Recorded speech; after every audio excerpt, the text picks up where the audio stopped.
여호와께서 권능으로 내게 임재하시고 그의 영으로 나를 데리고 가서 골짜기 가운데 두셨는데 거기 뼈가 가득하더라. 나를 그 뼈 사방으로 지나가게 하시기로 본즉 그 골짜기 지면에 뼈가 심히 많고 아주 말랐더라. 그가 내게 이르시되 인자야, 이 뼈들이 능히 살 수 있겠느냐? 주 여호와여, 주께서 아시나이다. 너는 이 모든 뼈에게 대언하여 이르기를 너희 마른 뼈들아, 여호와의 말씀을 들을지어다. 주 여호와께서 이 뼈들에게 이같이 말씀하시기를 내가 생기를 너희에게 들어가게 하리니 너희가 살아나리라. 너희 위에 힘줄을 두고 살을 입히고 가죽으로 덮고 너희 속에 생기를 넣으리니 너희가 살아나리라. 또 내가 여호와인 줄 너희가 아니라 하셨다 하라. 이에 내가 명령을 따라 대언하니 대언할 때에 소리가 나고 움직이며 이 뼈 저 뼈가 들어맞아 뼈들이 서로 연결되더라. 내가 또 보니 그 뼈에 힘줄이 생기고 살이 오르며 그 위에 가죽이 덮이나 그 속에 생기는 없더라. 인자야, 너는 생기를 향하여 대언하라. 생기에게 대언하여 이르기를 주 여호와께서 이같이 말씀하시기를 생기야, 사방에서부터 와서 이 죽음을 당한 자에게 불어서 살아나게 하라 하셨다 하라. 이에 내가 그 명령대로 대언하였더니 생기가 그들에게 들어가매 그들이 곧 살아나서 일어나 서는데 극히 큰 군대더라. 기도하고 말씀 나누겠습니다. 아버지 하나님, 주의 백성들이 주의 말씀 앞에 있습니다. 우리가 아버지의 말씀을 듣기 원하오니 주여 역사하시고 인도하여 주셔서 우리의 마음과 생각을 지켜주시고 돕는 천사를 붙여주시사 우리의 귀가 열리고 마음이 열리고 아버지의 음성을 받을 때 생명과 영으로 받을 수 있도록 도와주시옵소서. 우리가 말씀 앞에 순종하며 준행하며 나아가길 원하오니 성령님 조명하여 주셔서 그 말씀이 아버지의 음성으로 들려질 수 있도록 성령님 인도하여 주시옵소서. 시종을 주님께 의탁드립니다. 감사합니다. 예수 그리스도의 이름으로 기도합니다. 아멘. 우리 성가대 찬양에 큰 감동을 받았습니다. 아마 칸타타의 맛배기로 보여주신 것 같은데 오후에 이렇게 함께 참여하셔서 같이 이렇게 칸타타에 참여하시며 하나님의 은혜를 나누면 좋을 것 같다라는 생각이 듭니다. 우리 하나님께 영광의 박수 돌려드리겠습니다. 네, 너무 감사합니다. 주님의 날에 주님께 예배드리러 나오신 여러분들을 주님의 이름으로 환영합니다. 하나님의 은혜와 사랑이 여러분과 함께 하실 줄 믿습니다. 오늘 주님 오신 날에 어떤 말씀을 나눌까 고민하다가 제가 오후에도 내일 새벽에도 또 내일 11시에도 성탄의 예배를 말씀을 준비하게 되어서요, 오늘은 마른 뼈에 대해서 나누면 좋겠다라는 마음을 받았습니다. 우리가 알고 있는 선지자 에스겔은 사실은 제사장이었습니다. 에스겔이라는 이름의 뜻이 하나님께서 강하게 하신다라는 의미거든요. 이스라엘이 바벨론과 전쟁에서 졌을 때 여호아킨 왕과 함께 에스겔도 바벨론의 포로로 끌려갔습니다. 에스겔은 제사장이었지만 포로가 되어 제사장직을 수행하지 못했습니다. 성실한 그는 바벨론에서 포로가 된 백성들에게 하나님의 말씀을 증거하기 위해서 애썼습니다. 하나님이 강하게 하신다라는 이름을 가진 제사장이 바벨론 포로가 되어 포로가 된 백성들에게 하나님의 말씀을 증거하고 있는 모습입니다. 이 사역이 잘 되었겠습니까? 아마도 백성들은 에스겔의 말을 곱게 듣지 못했을 것 같습니다. 하나님이 강하게 하신다면서요, 왜 포로가 되었습니까? 포로가 되어서도 제사장 흉내를 내는 것입니까? 하나님이 아니라 바벨론 신을 섬기는 것이 어떻겠습니까? 에스겔의 어려움은 우리로서도 쉽게 짐작할 수 있습니다. 바벨론 포로가 된 이스라엘 백성들입니다.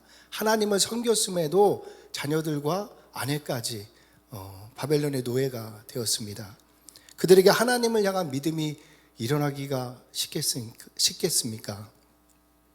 에스겔은 그럼에도 쉬지 않고 이스라엘 백성들을 위해 기도하고 하나님의 마음을 살피고 그들에게 마음을 전하고자 했습니다.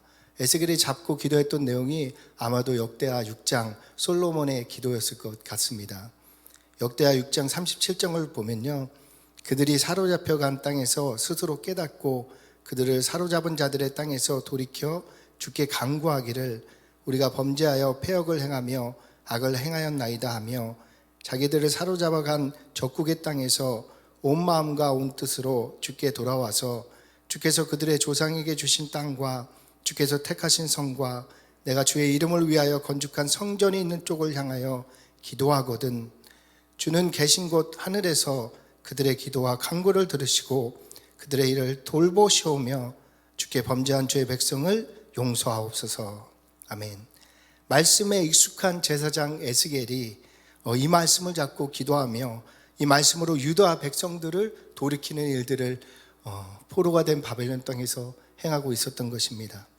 하나님이 다윗의 위를 폐할 리가 없습니다. 우리가 약속된 말씀을 붙잡고 기도하면 하나님은 반드시 우리를 돌봐 주실 것입니다. 이렇게 에스겔이 바벨론에서 활동한 지 5년이 지났습니다. 어느 날 갑자기 하나님의 말씀이 에스겔에게 임했습니다. 여호와의 권능이 그와 함께하기 시작한 것입니다. 바벨론에서 에스겔이 하나님의 선지자로 부름 받은 것입니다. 이스라엘은 포로가 되었지만 하나님은 여전히 살아계셨습니다. 바벨론입니다. 바벨론 신이 온 땅에서 가장 위대한 신이다 선포하고 있는 곳입니다. 당시 바벨론은 이스라엘과 비교조차 되지 않는 엄청난 제국이었습니다. 엄청난 크기의 도시에 상상을 초월하는 신상들이 곳곳에 서 있었습니다. 그러한 가운데 이스라엘이 바벨론에 압도당한 채 포로 생활을 하고 있었던 것입니다.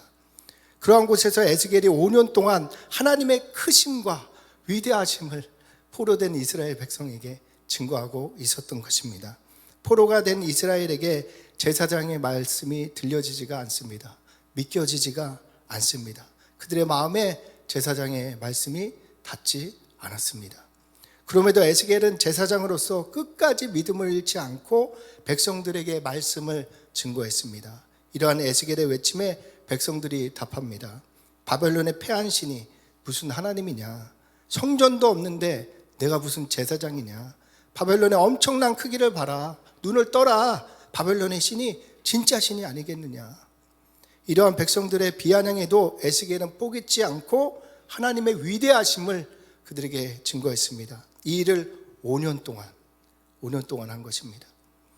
우리는 너무 쉽게 우리의 생각과 판단으로 하나님의 일을 포기할 때가 있습니다. 5년을 말씀 위에 서서 흔들림 없이 하나님의 일을 감당한 에스겔에게 하나님의 말씀이 임한 것입니다. 그리고 에스겔이 바벨론에서 하나님의 선지자로 부름 받았습니다. 이때부터 완전히 달라졌습니다. 그동안 백성들은 꿈쩍 안 했습니다. 그런데 하나님의 말씀이 임하자 달라지는 것입니다. 그도 그럴 것이 하나님의 선지자입니다. 하나님의 마음을, 하나님의 뜻을 알고 있는 자입니다. 엘리야와 엘리사 같이 권능이 그들과 함께했던 하나님의 선지자입니다. 이후로 에스겔이 하나님의 말씀을 대언할 때마다 백성들의 마음이 뜨거워졌습니다. 여전히 포로 생활 중이었지만 자신들이 회개하면 하나님이 약속대로 바벨론 가운데서 자신들을 돌보아 주실 것이 믿어지기 시작한 것입니다. 칠흑 같은 이스라엘의 어둠에 하나님의 빛이 비추어지는 것입니다. 하나님의 말씀이 임하자 5년 동안 꿈쩍도 안 했던 백성들의 마음이 움직이기 시작합니다.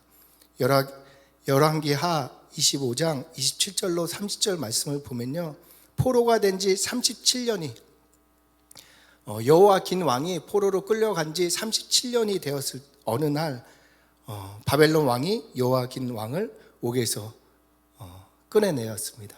그리고 그 왕과 함께 식탁에 앉아서 식사를 하게 하는 것입니다. 옥에 갇힌 적국의 왕을, 그것도 37년이 지난 후에 기억이나 하겠습니까? 그런데 어떻게 이러한 역사가 바벨론에서 일어났겠습니까? 에스겔의 영향력이 엄청났음을 우리가 추측하게 됩니다. 거대한 바벨론 제국이 하나님 영에 감동한 에스겔 한 사람의 눈치를 보기 시작한 것입니다. 하나님은 상천하지에 참된 하나님이십니다. 바벨론이 하나님을 가둘 수 없습니다. 맞습니까? 어떤 어려움과 문제도 하나님을 결코 가둘 수가 없습니다. 그렇다면 문제는 우리에게 있다라는 말씀입니다. 이스라엘 백성은 하나님보다 상황을 크고 두렵게 여겼습니다. 자신의 처지를 하나님보다 크게 생각한 것입니다. 하지만 에스겔은 상황과 처지보다 하나님을 크게 여겼던 것입니다. 이런 에스겔에게 하나님의 영이 임했습니다. 하나님의 권능이 임한 것입니다. 우리 가운데 에스겔 같은 한 사람이 일어나면 하나님의 살아계심이 그분을 통해서 이 교회와 지역과 시대 가운데로 흘러가게 된다고 말씀하시는 것입니다. 에스겔의 증거가 이전과 달라졌습니다. 이제는 권세 있는 능력의 말씀으로 백성들에게 닿기 시작하는 것입니다. 똑같은 말도 사람에 따라 다르게 들려지잖아요. 약속할게 라는 어린 아이의 말과 약속할게 라고 말씀하시는 대통령 특사의 말은 엄연히 다르게 들려질 것입니다. 하나님의 특사가 된 에스겔의 말은 이전과 달랐습니다. 그가 말할 때마다 백성들의 마음에 하나님을 향한 소망이 일어나기 시작하는 것입니다. 이러한 에스겔이 하나님의 환상을 보고 포로된 이스라엘을 향하여 권능으로 선포한 내용이 에스겔서입니다. 너희가 마른 뼈와 같다 할지라도 하나님이 반드시 회복시켜 주실 것이다. 너희는 상황에 염려하지 말고 하나님의 말씀을 믿어라. 하나님이 너희를 하나님의 군대로 일으킬 것이다. 하지만 에스겔의 마음에도 이러한 회복이 어떻게 일어날 것인지 궁금하고 의아한 질문이 일어났을 것입니다. 그런 에스겔에게 이스라엘에게 회복되는 방법을 오늘 본문을 통해서 하나님이 보여주십니다. 37장 1, 2절 말씀을 함께 읽겠습니다. 시작. 여호와께서 권능으로 내게 임재하시고 그의 영으로 나를 데리고 가서 골짜기 가운데 두셨는데 거기 뼈가 가득하더라. 나를 그 뼈 사방으로 지나가게 하시기로 본즉 그 골짜기 지면에 뼈가 심이 많고 아주 말랐더라. 하나님의 영이 에스겔을 골짜기로 데려가셨습니다. 그곳에 심이 마른 뼈가 가득했습니다. 골짜기의 마른 뼈를 통해서 하나님이 우리에게 말씀하시는 바가 있지 않겠습니까? 성경을 보면 이스라엘의 골짜기는 하늘에서 내리는 비를 흡수하는 땅이다 라고 말씀합니다. 신명기 11장 11절입니다. 너희가 건너가서 차지할 땅은 산과 골짜기가 있어 하늘에서 내리는 비를 흡수하는 땅이요 라고 말씀하십니다. 하지만 이스라엘이 하나님의 말씀을 잘 청종하면 하나님이 땅의 소산에 필요한 만큼의 이른 비와 늦은 비를 내려주어서 그 소산들이 풍성히 열매 맺게 해주신다는 약속입니다. 그러나 이스라엘이 하나님의 말씀에 청종하지 않으면 하늘의 비가 그쳐서 그 땅의 소산이 내지 않는다라고 말씀해 주십니다. 그렇다면 마른 뼈는 하나님의 말씀에 청종하지 않은 이스라엘 백성들로 인해서 하늘의 은혜의 단비가 그쳐짐으로 영적으로 가물어져 있는 이스라엘 백성들의 모습을 우리에게 설명해 주는 것입니다. 영적 가뭄이 들었다고 말씀드리니 이스라엘 백성이 예배드리지 않았나? 이렇게 생각할 수도 있지만 사실 이스라엘 백성은 언제나 늘 항상 예배드렸습니다. 그렇다면 무엇이 문제입니까? 하나님이 원하는 방식이 아닌 자신들이 원하는 방식으로 예배드린 것이 문제가 되었습니다. 그 대표적인 예가 산당입니다. 이들은 집 근처 언덕 푸른 나무 아래다가 경치 좋은 곳이죠. 산당을 짓고 거기서 하나님 앞에 기도드렸습니다. 이스라엘 집 근처 산당들을 만든 이유가 무엇입니까? 당시 하나님의 성전은 예루살렘에 있었습니다. 멀리 있는 예루살렘에 갔다가 집과 재산에 문제가 생길 수 있으니 가까운 곳에 기도처를 만든 것입니다. 이들은 자신의 상황을 하나님이 이해해 주시겠지, 우리 하나님이라면 우리의 편의를 봐주시겠지 생각하며 산당에서 예배드렸습니다. 이것이 잘못된 것입니다. 그렇다면 예배 장소가 중요한 것인가? 그런 의미가 아닙니다. 여기서 문제는 이스라엘 백성이 하나님을 믿지 않았다라는 것입니다. 하나님이 하나님의 말씀을 준행하는 자신들을 지켜주실 것이다 라는 믿음이 그들 안에 없었던 것입니다.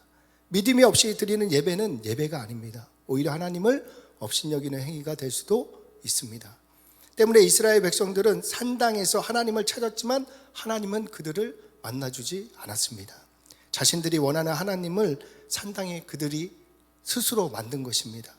모세가 시내산 위에서 십계명 하나님의 말씀을 받을 때 산 아래에서는 이스라엘 백성들이 금송아지에 대고 예배하고 있었습니다. 산당입니다. 십계명이라는 산으로 올라가면 이스라엘 백성들이 시내산에 올라갔다는 죽을지도 모르잖아요. 십계명이라는 하나님의 말씀의 검에 난도지 당해서 죽고 그 말씀으로 살아날까 봐 겁이 나니까 그들은 시내산에 올라가지 않았습니다. 시내산 아래에서 자신들을 지켜줄 신을 금으로 만들고 그곳에다 예배드리고 있었던 것입니다. 그렇다면 지금의 산당은 무엇입니까? 내 뜻을 구하는 것이 산당이다 할 수 있습니다. 내 뜻대로 움직이는 신이 참 하나님이겠습니까? 참 하나님이 정하신 뜻을 인간의 기도로 바꿀 수 있겠습니까? 이러한 기도가 사실은 산당의 기도다라는 것입니다.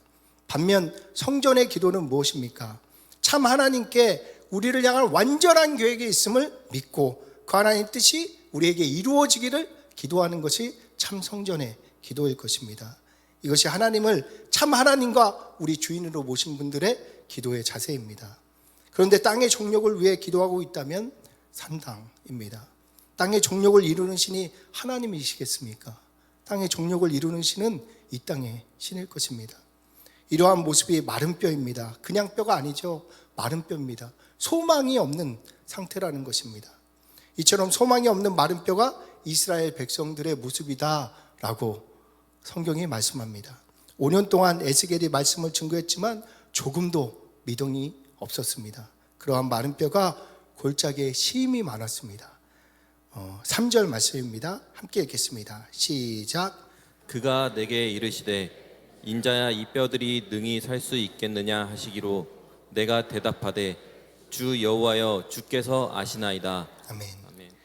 우리가 기도에 응답을 받지 못하는 이유가 있습니다. 내 생각, 방법으로 하나님께 기도하기 때문입니다. 세상 모든 그리스도인들이 자신의 생각을 올리고 그 생각들을 하나님이 막 처리하신다면 이 세상은 엉망진창이 될 것입니다.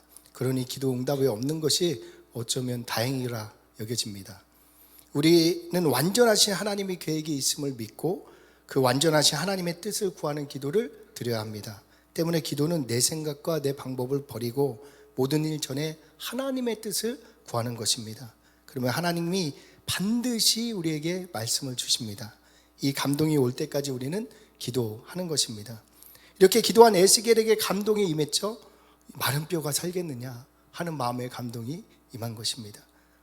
우리가 생각하기에는 선지자라면, 그것도 하나님의 선지자라면 하나님이라면 능히 살릴 수 있습니다. 살리십시오. 그들이 감사함으로 주님을 따를 것입니다 라고 답해야 할 것 같습니다. 그런데 에스겔은 주께서 아십니다 라고 말씀을 고백을 했습니다. 그렇다면 주께서 아십니다의 뜻이 무엇이겠습니까? 하나님이 하고자 한다면 마른 뼈라도 반드시 살고 하나님이 떠나시면 산자라도 소망이 없습니다. 고백입니다. 에스겔은 하나님을 진정으로 하나님으로 믿었습니다. 하나님은 사랑의 하나님이십니다. 하나님은 그리스도 예수의 십자가로 우리를 구원하시고 그분의 사랑을 우리에게 확증하셨습니다. 그 하나님이 우리가 살기를 원하십니다. 믿으십니까? 그러면 이 세상 그 무엇도 우리가 사는 일을 방해할 수 없습니다. 4절입니다. 또 내게 이르시되 너는 이 모든 뼈에게 태어나여 이르기를 너희 마른 뼈들아 여호와의 말씀을 들을지어다. 하나님이 에스겔에게 말씀을 주셨습니다. 우리도 하나님의 말씀을 받아야 하는 것입니다. 하나님의 말씀으로 천지를 창조하시고 지금도 그 말씀으로 경영하고 계십니다. 마른 뼈들아 여호와의 말씀을 들을지어다. 혹시 자신이 마른 뼈라 여겨지는 분들이 계실 수도 있습니다.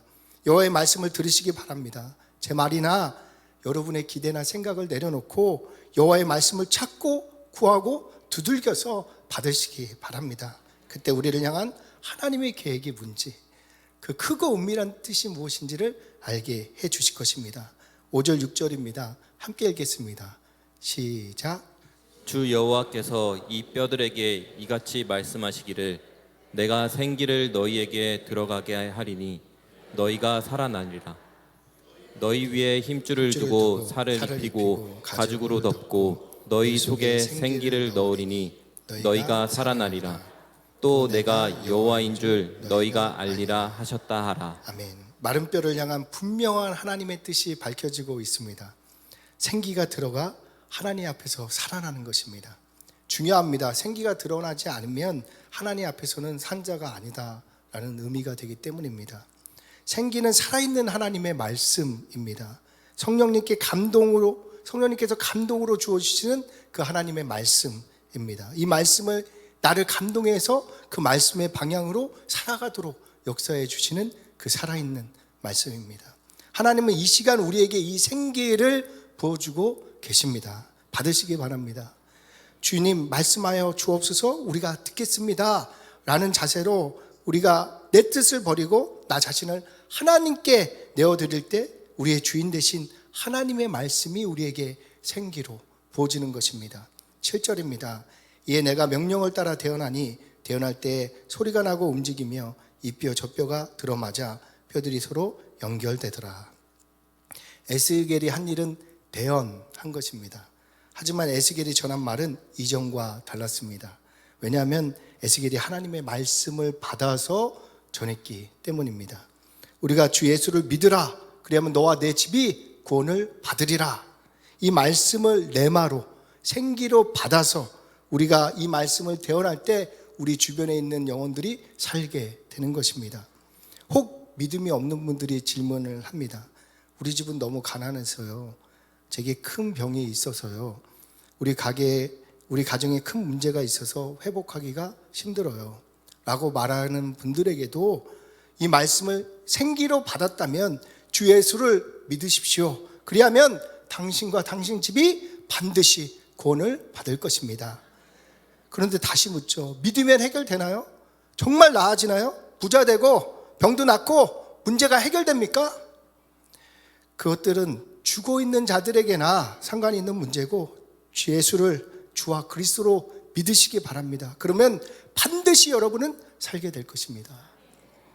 무슨 뜻인 줄 아실 것입니다. 살아있다면 그것들 아무런 문제가 되지 않습니다. 살아있는 바울은 비천에도 풍부에도 처할 수 있었습니다. 살아있으면 돈이 있으면 쓰면 되고 없으면 말면 그만입니다. 살아있으면 다른 일들은 별일이 아니다라는 말씀입니다. 살아있다는 것이 무엇입니까? 내 안에 그리스도 예수의 말씀이 살아서 나를 움직이고 있는 것이 살아있다는 것입니다. 그 말씀이 나를 움직이게 하고 세움을 주고 위로하고 감동을 주시는 것입니다. 그래서 주님의 말씀이 영이요 생명이다 라고 성경이 말씀해 주십니다. 이 주의 말씀이 육신을 입고 이 땅에 오신 날이 성탄절입니다. 예수님을 만나는 병자가 고쳐졌습니다.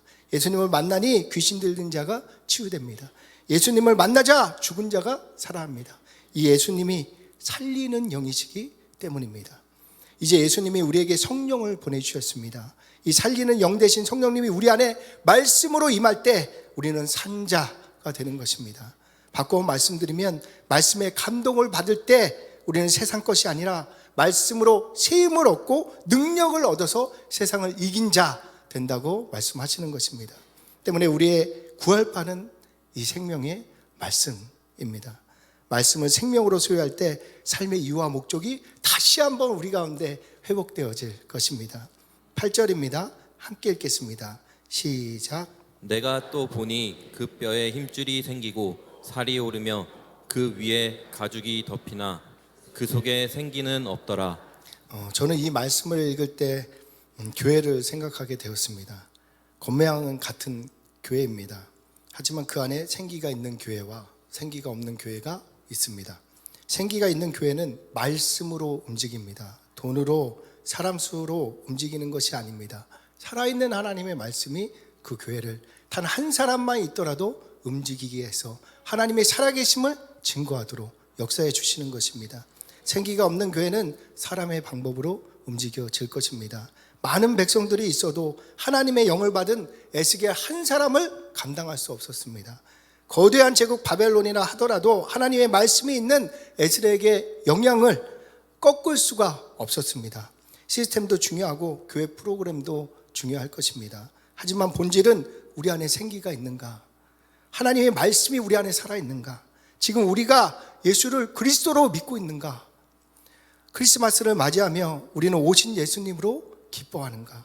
이것이 우리가 살아있는지 죽어있는지를 판단하는 척도가 될 것입니다. 9절입니다. 함께 읽겠습니다. 시작. 또 내게 이르시되 인자야 너는 생기를 향하여 대언하라. 생기에게 대언하여 이르기를 주 여호와께서 이같이 말씀하시기를 생기야 사방에서부터 와서 이 죽음을 당한 자에게 불어서 살아나게 하라 하셨다 하라.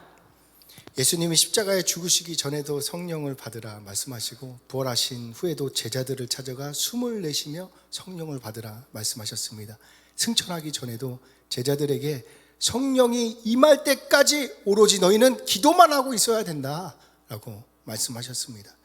성령을 받은 분들로부터 사도행전의 역사가 시작되는 것입니다. 성령님이 교회를 끌고 가시며 마른 뼈들을 살려서 하나님의 군대로 만드는 행전이 사도행전입니다.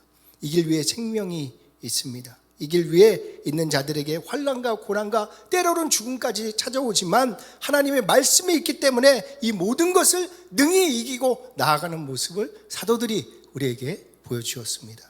이들은 돈, 출세, 명예에 대한 걱정이 전혀 없습니다. 염려가 없습니다. 때문에 세상에 이러한 분들을 감당할 수가 없습니다. 이것이 성령님의 역사입니다. 우리도 성령 충만해야 합니다. 먼저 은혜 받자라는 말씀입니다. 은혜 받지 못하면 가정도 직장도 학업도 지치게 됩니다. 은혜 받으면 하나님의 역사하십니다. 애굽의 노예라도 바벨론의 포로라도 상관없습니다. 다른 모든 백성은 바벨론의 포로가 되었는데 하나님의 은혜를 받은 다니엘과 세 친구는 포로가 되지 않았습니다. 오히려 바벨론 가운데 하나님의 영광을 나타내는 빛이 된 것입니다. 하나님이 이들을 그냥 두었겠습니까? 눈동자처럼 지켰습니다. 하나님의 능력을 부어주셨습니다. 그래서 바벨론 전체가 다니엘의 하나님을 찬양하도록 하나님이 역사해 주셨습니다. 우리에게 이 하나님의 은혜가 있으면 다른 건 없어도 상관없다라는 말씀입니다.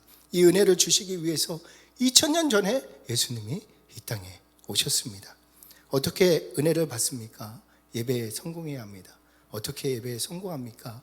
예배를 준비해야 합니다.